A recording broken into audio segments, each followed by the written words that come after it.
hello, nice to meet you. I would first like to ask you to introduce yourselves. Okay, I'm Mario Frendo. I'm one of the directors of ARC, Research and Consultancy. I'm a musician.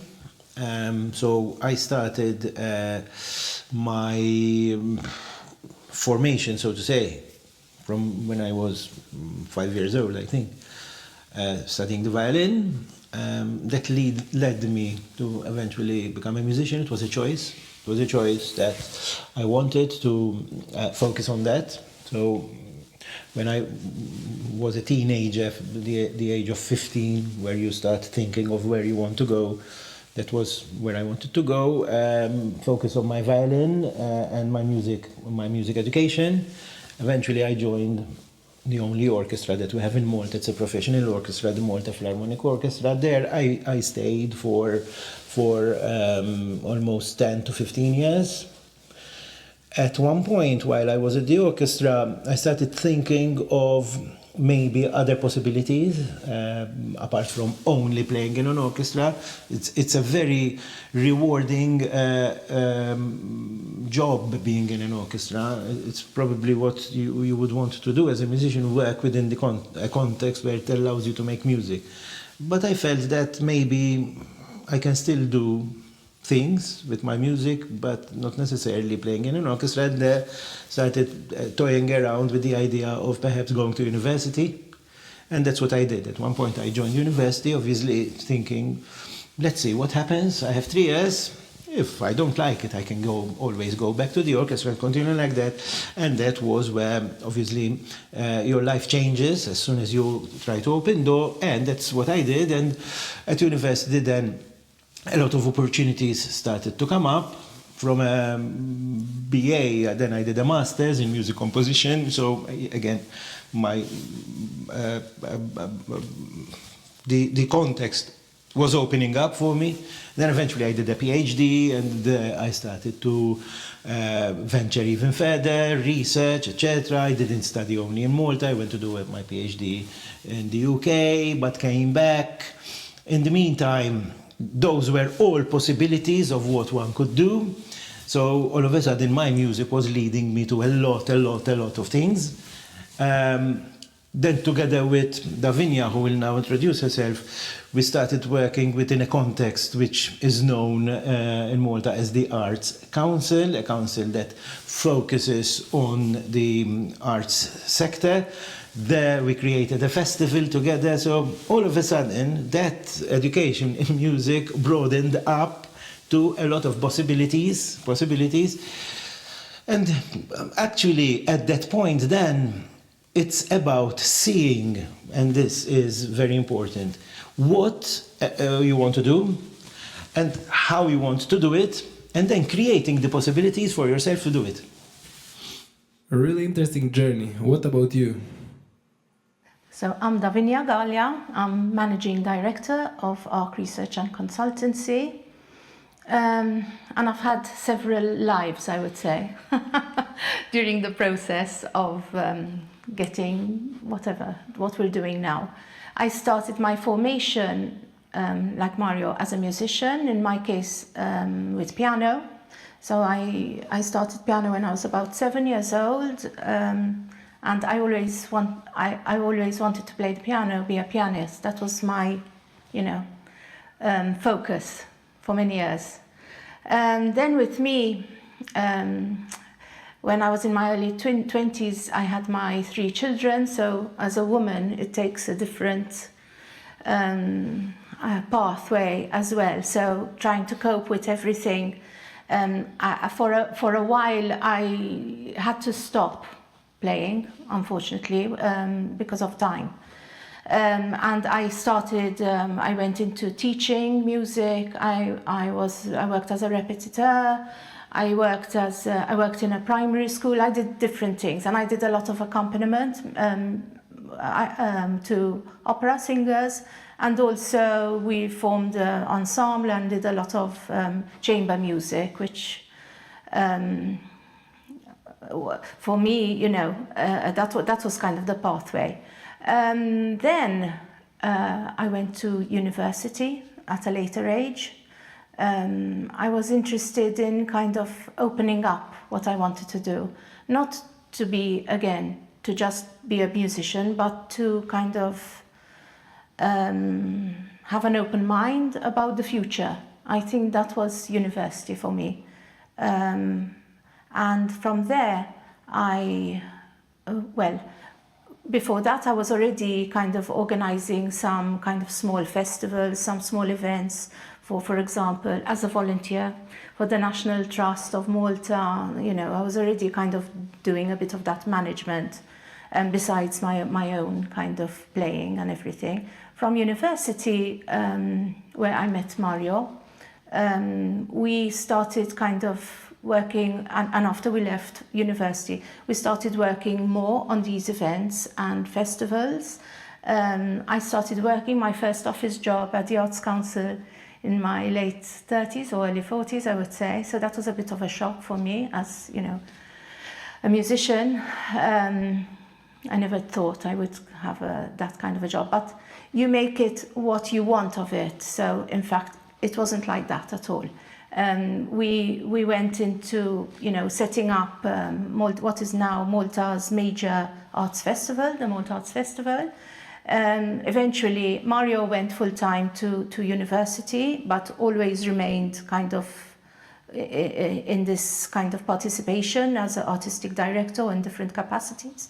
And I became the CEO eventually of the Arts Council for 6 years, where I tried to separate, because the Arts Council wasn't like other arts councils all over Europe. It wasn't just the funding and the strategy, it was also the responsibility of the national festivals, which was big. So it was kind of just impossible. Thankfully now they are, the festivals are one entity, and the Arts Council focuses on strategy and funding like it should. So I started getting into that, and I realized more and more I was really interested in policy. So I felt also in our country, I was kind of thinking, how can I make a difference with who I am, you know, because I'm a musician, that's me, like Mario. And so after I did my undergraduate, I did a master's in arts and cultural management, which really took me to the path that I am here now. I felt I could, how can I say, be successful, hopefully. Well, I have successes and failures, of course. No one has a straight line of work. After the Arts Council, I set up Arc Research and Consultancy. At the beginning, this has been 10 years actually now, because we started in 2014. It was really difficult to find a focus. It's like when you have your instrument, you know, you need to focus on this. When you have a company, where are you going to focus? What's your mission? What's your purpose? What's your vision? And we could do many things as performers. We could manage festivals, we could work on policy, so it was really difficult to we can't do all that. So at the beginning we started working some small events, we went away from the festival, but we worked, for example, managing Medinea, which is the emerging artists of the Mediterranean, which the Ljubljana Academy of Music were partners, one of the partners in the many Mediterranean partners we all kind of were. Anyway, so we had all these projects, but more and more now we've just in fact published a new portfolio, and we're now really focusing on cultural policy. Okay, so we connect, we create support from local, from Malta, from the region, even Malta and Gozo, and Europe. And we are members of many networks in the EU, and through these networks we kind of connect people, artists, not only artists, cultural practitioners, okay, to work together, to collaborate on the many really amazing projects we do. We're quite privileged actually to be working in this setting. Wow, it really sounds like you have lived several lifetimes. And you started talking about your organization. We would like to know more about it. What are the goals and the purpose of your organization? Yes, I think the primary purpose, as I mentioned, the word connecting is key to ARC. Maybe Mario wants to say some things as well about. No, continue. I will say yes. Yeah, we connect people, projects, whatever, through what we feel are our kind of expertise, and to create and make, I don't know, it sounds a bit idealistic, but to create a better place for culture in the world, basically. It's not an easy workplace, as in work to do, working in cultural and creative sectors, definitely not. So the point is to persevere and keep going, above all. No, but ARC really, because ARC is something that we created, but in reality it's something that Davinia created. We're in it together. But why am I saying this? Because your question is also about, I guess, to see what can one do when, after all the investment in your education, in whatever, in what you choose. In this case, for instance, you are studying violin, but you can study. When you choose the arts as your, what are the possibilities? What can one do? We are not studying to become a bank manager, and we know it, that it's a choice, ours. Then once you know that the choice you made is not going to lead you to jobs that already exist, then it's up to you to create them, these jobs. After all, we work within a context where creativity is the point of departure, not maybe, or an option. So I think creativity, in our case, should not be in how to perform a line which Beethoven wrote, or a poem which a Shakespeare or whoever wrote. It's also about how I'm going to get to the point where I can do that, not only because most of the time what happens, and I see that as a problem within the context of within the context within which we operate, is that most of the time, as artists, as people working in the creative sector, we expect that somebody is going to create the job for us. Sometimes that happens. Like, for instance, there are orchestras there, somebody created these orchestras, and all we have to do is apply and get a job within them. But this is not only always, and not the only way to operate as an artist. As an artist, most of the time, people, you said it before, I would like to do my own projects. That means that you took a decision that you have to find your own way of how to do it. ARC, for instance, is an example of how one can do that. Because what is interesting in our field, especially, particularly in our field, is success.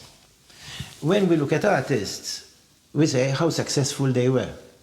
But every success, every story of success has a history of failures. And we usually don't see that. We see the success. But the success in reality, when we look at an artist and say how successful he or she is, how much I would like to be like that. Yes, to be like that, that is the tip of those icebergs that we look at when we see successes. There is a whole plethora, a whole actual history of failures and mistakes.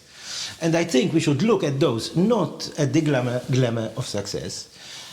Because ARC, for instance, was the result of one of those moments where success was not there. Because at one point, you are doing a very good job. This happens often in our field, but not only. And you finish off that for reasons that may be different. maybe somebody doesn't like you, or maybe they like you, or the context does not allow you to continue, you need to change track. You finish off, what we call it, in normal context, without a job. So what do you do there? And this happens a lot, especially in our field, when you finish off all of a sudden without having anything to do within the context within which you were doing it before. It's not that. You either sit down, stay crying and pitying yourself how sorry I am about what happened to me, or you look at reality and say, this is what I chose, and I have to get up now and reinvent myself. And I think the issue of reinventing yourself is the key point here. So looking at the failures, not at the tip of the iceberg of the success, and knowing before you choose your career that this career that we chose, let's not call it career, this life that we chose to live is going to be about knowing how to reinvent yourself into something different. And this is what ARC for us was, not represents, because it is. At one point, when we lost certainty, we lost positions, because the work that we were doing was still there. I said, what are we going to do?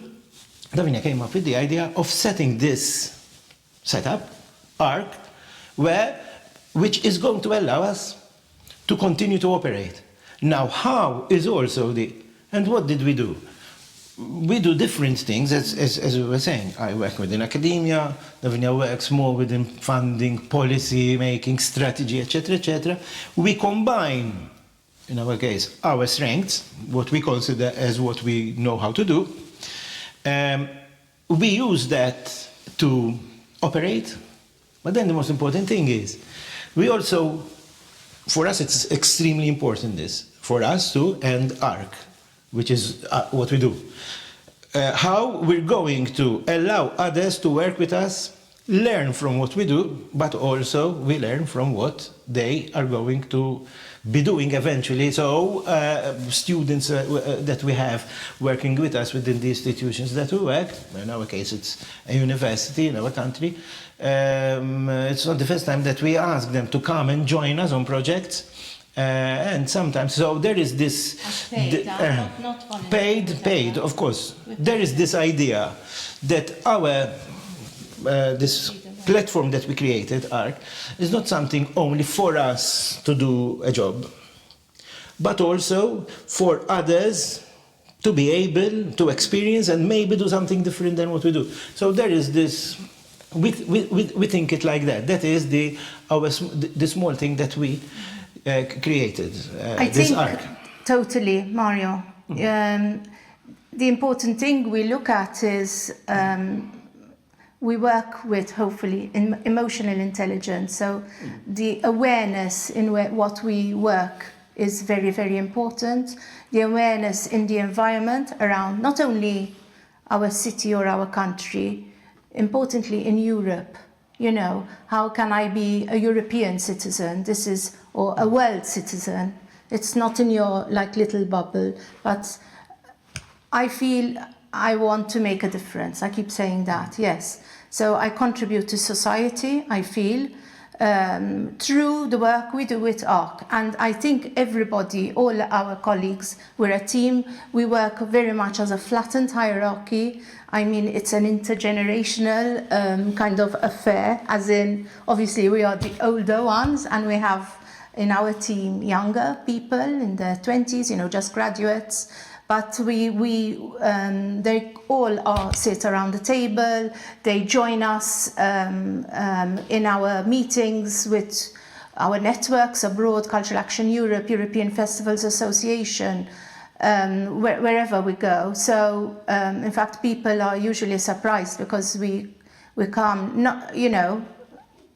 as equal terms. I mean, as when we came last to Ljubljana, we came as well with more of our team, So it's really important to hand the baton to younger people, which is so important, because life passes very quickly, and it's important to leave also a legacy. We're not going to be here forever, and it's important that the younger people know straight away what's happening, at the decision-making table, not, push them aside because they're younger or less experienced. Everybody comes with an experience. Everybody comes with a unique insight, and everybody should be listened to.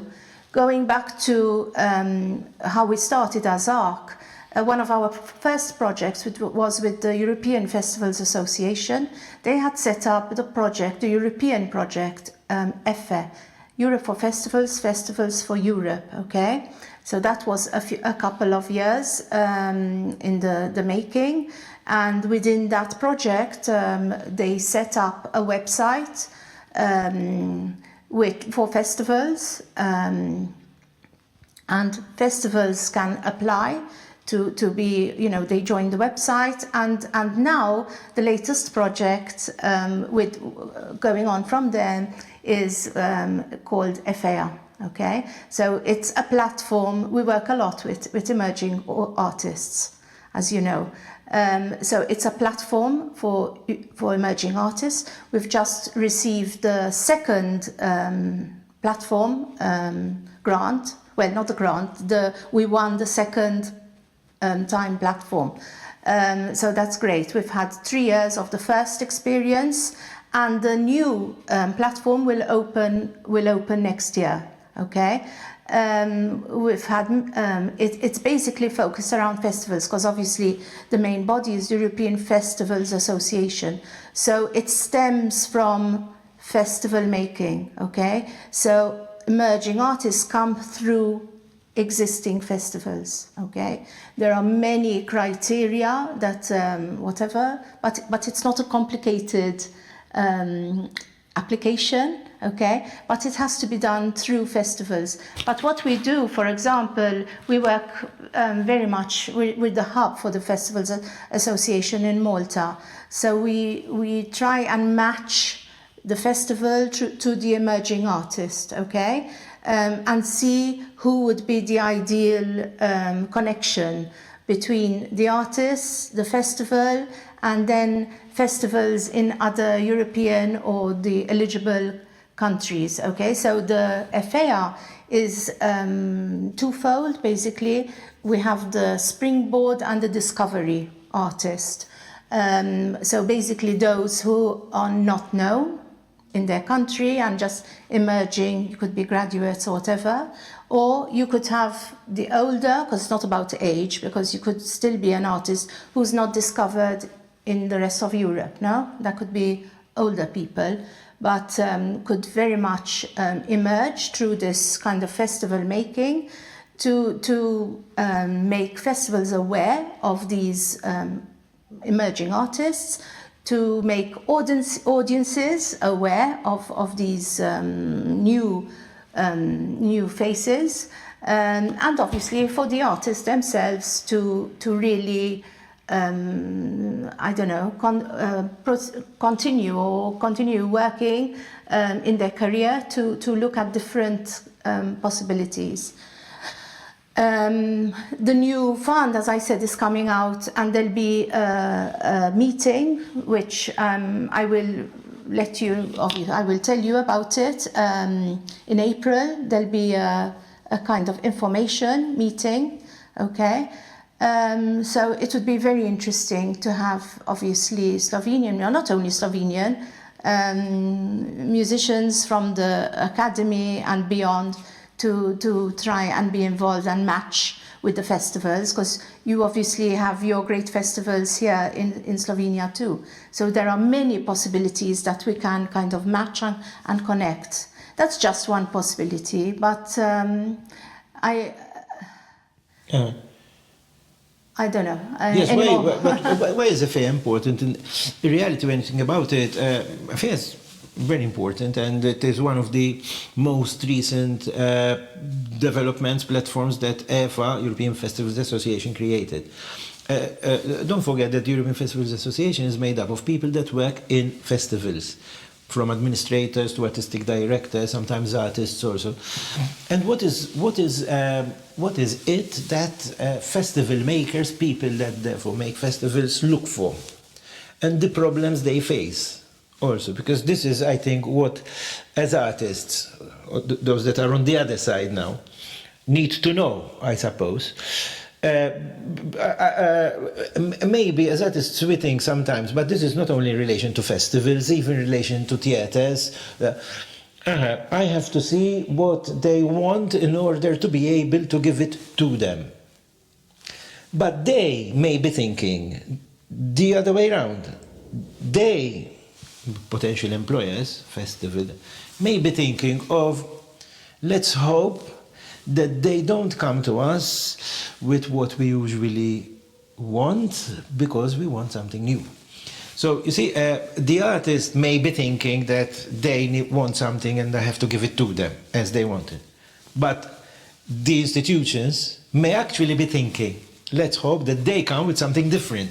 So as artists, I think we need to be constantly aware of this tension that exists between what we think that they want and what they actually want, which is sometimes to be different. So artists need to be creative. I think the key word here is to challenge any form of status quo.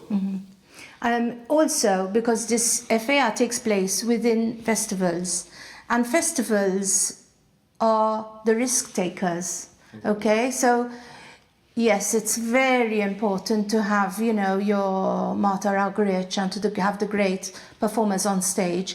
But for also they have a lot of parts of the festivals which are kind of, for example, more in theatre or even in music making. You know, the risk taking. How do I put these musicians together and create, or artists together and create something new? So, for example, with EFFEA, since it's in the format of a European project, it needs to be a collaboration of this, of artists from different countries. So it's not your usual thing where, you know, maybe you have your ensemble in your, you know, you work together and perform your concerts or whatever. In this case, you come together and create a new project. And there's a criteria, so like European funding, it has to fall within and adhere to this kind of criteria. And innovation is a very, very important part of that. Yes, and it was always like that. Let us remain when Beethoven introduced the key of his violin concerto on the timpani that does these, dum, dum. I think it was risky for him to do that, because usually they used to play a chord in the beginning and introduce the theme. So it was always like that. Artists always challenge the status quo, so it's not that we're reinventing anything here. Great. I really like how passionately you talk about your organization. Yes.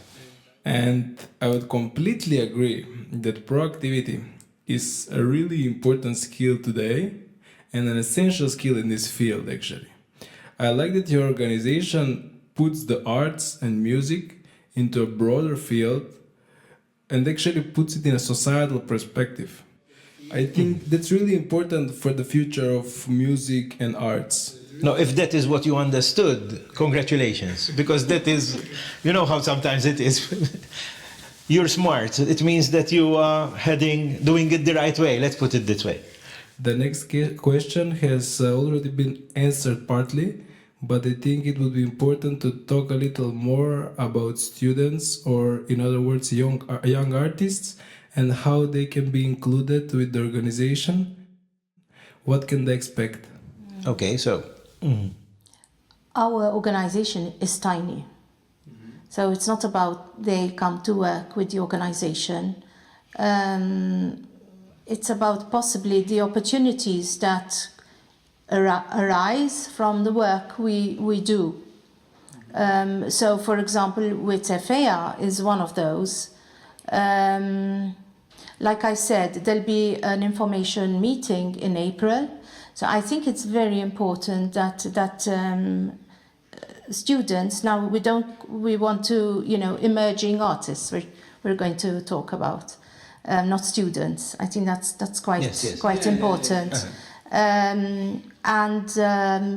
You partake in the information setting and try and see how you can involve yourself.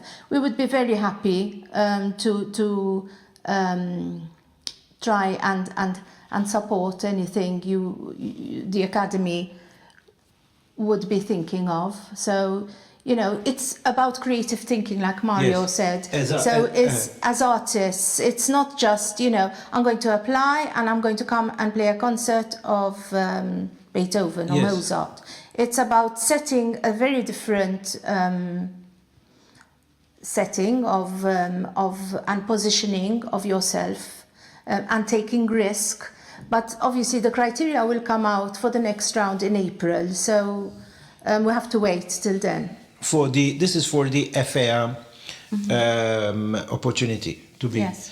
But then for us as ARC, for instance, we have objectives, obviously. We know what I think we know what we don't want to do.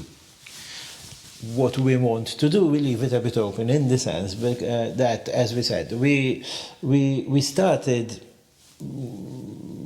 because of a need. We would like that need to let it continue to grow. Sometimes a project that we embark on depends on the people who we're working with. And the people who we work with does not necessarily depend on a project. So, for instance, if we network a lot, that is very important. And I think what should a young artist today do? Number one, network. Network, because without networking, you finish off alone. And nobody knows what you're doing, so that is crucial. And networking not only online, but also very importantly by being there in the various things that happen. A bit of investment there is required. And possibly there are platforms that can help people to invest, like funds, etc., etc. And sometimes you invest in yourself. But as organization, us at ARC, we leave things rather open. Sometimes through networking, you come across someone that may bring something to your organization. We are open to that also. Not necessarily we have our ideas, you have to fit within them as somebody who may be working with us. No, it could be the other way around. Somebody comes with an idea and we decide to fit with that idea. So there is this, our organization is us. There is no institution or board behind us that tells us. There's no institution it's at us. all. It's us, and now not only us, also people that came in with us because of ideas that either they had or we had, so that keeps growing. According to the needs. In fact, at the moment we are working with the bid for the European Capital of Culture. That's another area we're working on. European Capital of Culture for Malta in 2031. There are two bidding cities, one Birgu and the other one Victoria for Gozo, which is our sister island. And we will be working on the bid for Victoria, Gozo. We've brought in some young postgraduates, doctoral, actually got their PhDs to do, for example, research on for the writing of the bid book. So these are all, they're all either musicians or theatre graduates or whatever. They all come in to, this is work they can do. For instance, to give you an example, a next student of ours who is a saxophone player and very good at that, decided to, in parallel to his saxophone playing, develop an academic career, master's and PhD, and he focused on academic institutions in music. Very interesting, because coming from somebody who is a musician himself in this case, the perspective is interesting. Now that, for us, is something that we may need, because it's all about demographics, it's all about what should an education institution do, anyway, all the questions and problems that may arise. Somebody like that can be working with us on this project, because there we're going to be looking at statistics and demographics. Yes, we need to know what is happening on the ground. So we didn't need to have a call for. We know what you do, and we know that in this you can work with us, and that's how we work a lot. But as we were saying before, because I think your question was also about what can we do as young artists, definitely networking, to be aware. In my opinion, 3 also is don't limit yourself to one activity. And this may sound a bit controversial in the sense. We know how important it is, especially for musicians, to master their instruments. Very difficult, and we know that. And there is no space for somebody who knows how to play their piano a bit, because you have to know how to play your instrument well, not a bit, of course.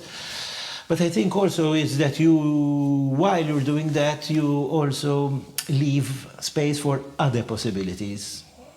So therefore, awareness, and you're always listening to possibilities, seeing where they are. Yes, so the environment around us is what's happening in that. So, Once a mentor told me, when you feel that somebody did not reach out to you, check whether you were the problem. Mm-hmm. Maybe you weren't made visible, you didn't make yourself visible enough. It's not about what comes to you, but what you go to, okay? And sometimes, yes, you might focus on a career as a musician, just, you have your agent and there it is. Or you might do it in a bit of a different way. Nowadays with social media, for example, it's very important that artists reach out to their audience, that they're visible, that they are connecting with. It's not like in the past, it was kind of the artist and the audience, and there was not really a connection except on the stage. Nowadays, with social media, it's very important to be present and to have a following, whether we like it or not. Because yes. Create a profile, life is like that, it's a way of life now. It's how culture is nowadays. So that's quite important to take in. We also know that, if you can't, have this career really focused on your performance and, that, or you might consider what we say is portfolio working, okay? So you can work as a musician, you can work a bit as a teacher, you can work a bit on your projects or whatever. That's quite the norm as well. It's usual as well. But finding personal interests and personal passions and then getting good at doing that is finding the way, okay? So unless, you're going to be... I always say, my mother doesn't know what I do. She can't understand because I don't go to the traditional office. I'm not an architect, I'm not a doctor, I'm not a lawyer. What do I do? It's not easy to explain to her, to understand that I work on policy, I work on projects that enable, that empower, that connect people. And another thing also, I think, through an actual example, a friend of mine who studied composition and wanted, his idea, what his dream was to tap into the movie sector, actually went to Hollywood. To where do you go? I mean, if you want to. Then when he arrived there, he realized that, of course, doing the jobs that everybody does when they want to tap while studying, working as a waiter, like most people do when they go there, he realized that he's coming across a lot of people that in their 60s still have the American dream. And that set him thinking, said, no, I can't afford this. I'm just a 20-year-old. I can't get into the rut of that illusion and remain stuck there. And then at 65, I'm still hoping to break. So he gave himself a period of 4 years. I'm either going to succeed in 4 years or else I'm going to look for something else. He didn't manage in those 4 years, went back and started looking for something else. I think this is also important, that we realize that there is a limit always to everything. So we can't stay chasing the dream forever. I think that is also an important thing that as people working within this sector we need. But yes, perseverance is key. Crucial, but you can't look back when you're 60. Yes, absolutely.